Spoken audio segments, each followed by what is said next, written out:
Does God punish children for the sins of their parents? The Bible seems to say yes and no. And one TikTok influencer has taken notice. Seraphina, known as the Devil's Daughter on TikTok, recently posted a scathing critique of the Bible's apparent contradictions. And her post has received almost 50,000 likes as of today and more than 1,000 comments overwhelmingly agreeing with her. So today I'll watch this viral video and respond to some of her points, one at a time. So welcome back to this channel and thanks for being here. Now let's get into it. Welcome back to my series, The Bible Doesn't Make Any Sense. Today's episode, Ezekiel chapter 18, Deuteronomy chapter 5, and a few other verses as well. Grab a snack and settle in. So I received this comment talking about Ezekiel 18, so let's start there. The word of the Lord came to me. What do you people mean by quoting this proverb about the land of Israel? The parent eats the sour grapes and the child's teeth are set on edge. Let me break in real quick, just because the verse she's quoting from Ezekiel, it deals with this somewhat controversial idea that's found throughout the Bible, that one generation's sins in the past can lead to consequences for future generations in the same family line. It's a really important concept to grasp because what it means is that the choices you're making now in this life don't just affect you. For the positive or the negative, I suppose, they have the potential to affect your children and grandchildren too, so we should tread lightly and be careful with what we do and say. This idea, by the way, isn't rocket science. I mean, you don't even need the Bible to know that one man's mistakes can lead his children and grandchildren to struggle and suffer in various ways. As just one example that I can point to of many, let's just think about alcoholism.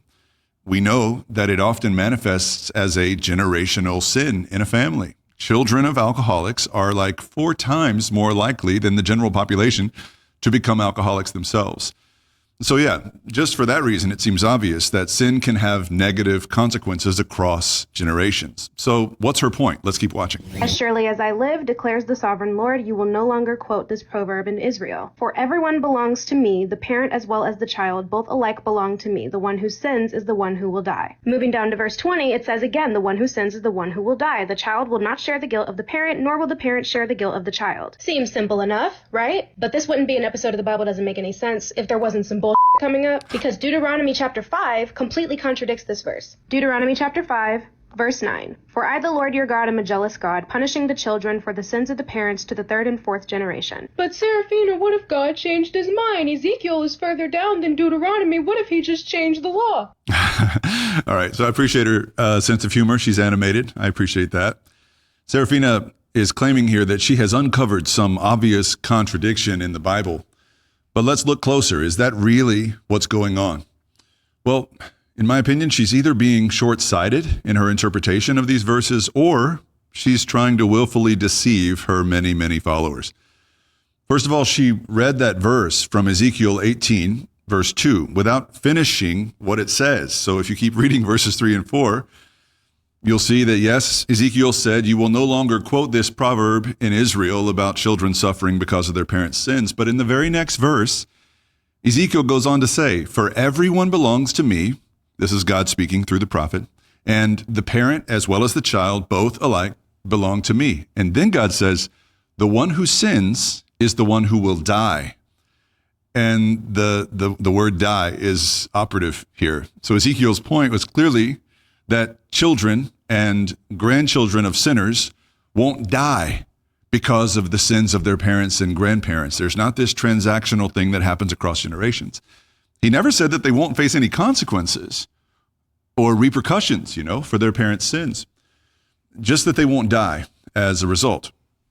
So then Seraphina turned to the 10 Commandments back in Deuteronomy, and I got it marked here, Deuteronomy chapter 5, verse 8, where it says that God punishes the sins of parents to the 3rd and 4th generation. Or if you have another translation that said God visits the sins of one generation to the 3rd and the 4th generation. But again, Seraphina conveniently left out the next verse where it says that he shows love to 1,000 generations of those who love him and keep his commandments. So the big takeaway in Deuteronomy 5 is supposed to be how God's grace and his love outshine and outpace his judgment by a ratio of 1,000 to 3 or 4. But she bypassed that part. Why? It can only be because that doesn't fit her narrative, I guess. The point that she's trying to make is that Deuteronomy 5 is contradicting Ezekiel 18, because it says that God visits the sins of one generation on future generations, and Ezekiel 18 says that's not what happens. But again, in Deuteronomy 5, it never says that future generations will die for their forefathers' sins. And that's important because of what Seraphina is about to say next in this clip. For one, Malachi 3 and 6 states, I, the Lord, do not change. So I don't think he's changing his mind about anything. And for two, there's another verse in Deuteronomy that contradicts this verse in Deuteronomy 5. Deuteronomy 24, verse 16. Parents are not to be put to death for their children, nor children put to death for their parents. Each will die for their own sin. So not only do we have contradictions within the Bible itself, we have contradictions within the same book in Deuteronomy. Somebody's confused, and it sure ain't me. Okay. She's heated. But gosh, guys, this is such a self-own. And I don't even want to point it out because it's going to sound mean. Now, this is supposed to be Seraphina's biggest point.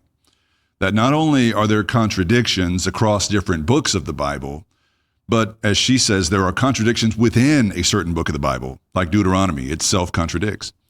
And I confess that if that's the case, then she would be presenting a pretty serious problem for Christianity and for the Bible. But she's far from right here. In fact, her argument, if you were listening closely, backfired in spectacular fashion. Because seemingly without even noticing, she refuted herself. She ended her own case. Did you catch it? By reading the verse from Deuteronomy 24, which says, parents are not to be put to death for their children, nor children put to death for their parents. Each will die for their own sin. She showed exactly how Deuteronomy works in perfect harmony with the first passage she brought up in Ezekiel 18, which says in verse 4, the one who sins is the one who will die. It's literally the same idea being consistently conveyed in both books. Let's watch what's next. But it does not stop there. Let's jump to Exodus. Exodus 34, verses 6 and 7. The Lord, the compassionate and gracious God, slow to anger, abounding in love and faithfulness, maintaining love to thousands, and forgiving wickedness, rebellion, and sin. Yet he does not leave the guilty unpunished. He punishes the children and their children for the sins of their parents to the third and fourth generation. There's many more verses that contradict each other about if they get punished for the sins of the father or not, but you get the point. So which one is it? Well, the Exodus passage is exactly the same as the Deuteronomy passage. Anyway, her question, which one is it, is an easy question. It's not one or the other, it's both. I mean, do I face certain challenges and tendencies and predispositions today because of the generational sins in my family tree? Of course I do. But am I condemned to burn in hell forever because of those sins that my forebears committed? No, of course not. So both things are true. And in the same way, I think it works in the future as it does in the past. In the same way, because I am far from a perfect father, I know that I am unwittingly passing on certain sins and tendencies and the consequences that come with those things to my own kids. As much as I hate it, it's happening. Unfortunately, for my daughter and my son, they're bound to inherit some of my tendencies, like my tendency toward procrastination and conflict avoidance, among many other things I'd rather not get into. And they, as they grow up, will have to contend with my sins for the rest of their lives. Now, that doesn't mean that God has condemned them because of my faults as a father. And most importantly, what it does mean is that they have their own free will, and they can choose in their own right to live differently than I have. And believe me when I tell you that I thank God every day for that fact. Because the commenter also pointed out that if we don't get punished for the sins of our fathers, then why are we still getting punished for the whole Adam and Eve thing? And we can take it a step further here. Let's think about the children in Genesis 6 with the flood with Noah. You can't sit here and tell me that those kids deserved to die, that they were sinners and deserved to die, and so they died for the sins of their fathers. And also, since we're here, let's look at 2 Samuel 24, my favorite Bible story, where David was tasked with counting the fighting men, and then God sent a plague and killed 70,000 innocent people. All David had to do was a little burnt offering, and that stopped God from doing the plague and all that. In that situation, not even the sinner got punished for the sin that they committed. It was innocent people. This is what I mean when I ask, are they talking to the same God? Are they even talking to a God? I can almost understand contradictions in different books of the Bible. I can't, because they're all in the same book and they're supposed to be coming from the same God. But y'all couldn't even get it right in Deuteronomy? You contradicting each other in the same book? No wonder are confused. All right. Like I said, she's animated. I've already talked about how her attempt at pointing out a contradiction in Deuteronomy failed spectacularly.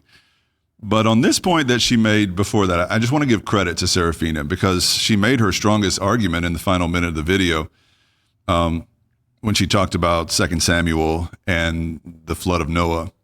If it's true that God doesn't give us the death penalty for the sins of our parents and grandparents, etc., then how do we make sense of things like original sin? Adam and Eve's sin being passed down to us and to every generation. And what about the people who died in Noah's flood? How do we make sense of something like that? Now, it's really important, this question, and it leaves a lot of people confused and confounded. Some people just throw up their hands and walk away at a question like this. But thankfully, if you search for it, the Bible's answer on this is pretty clear and pretty consistent.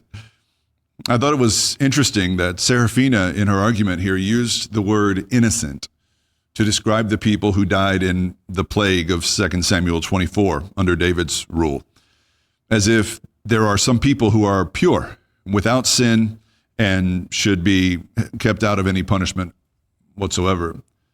But the Bible's teaching on this is that there's really no such thing as an innocent person. This is key to understand. Romans 3:23 says, all have sinned and fall short of the glory of God.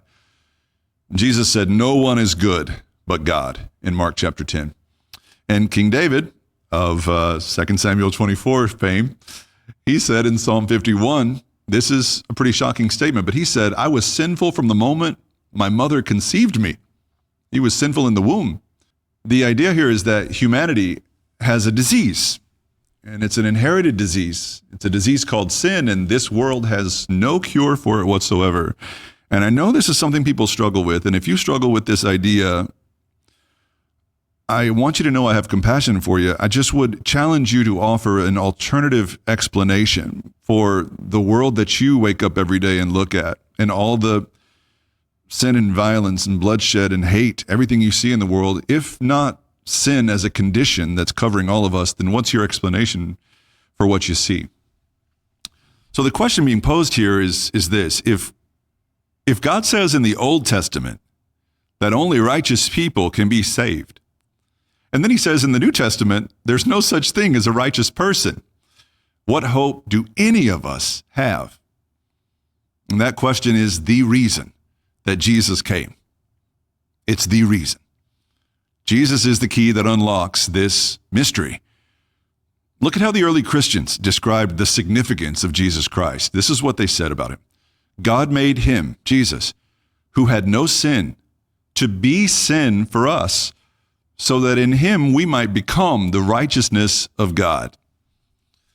In other words, what's going on here is that as Jesus, the only perfect person to ever live, died on a cross, he took all of our filth and unrighteousness with him and killed it on his cross.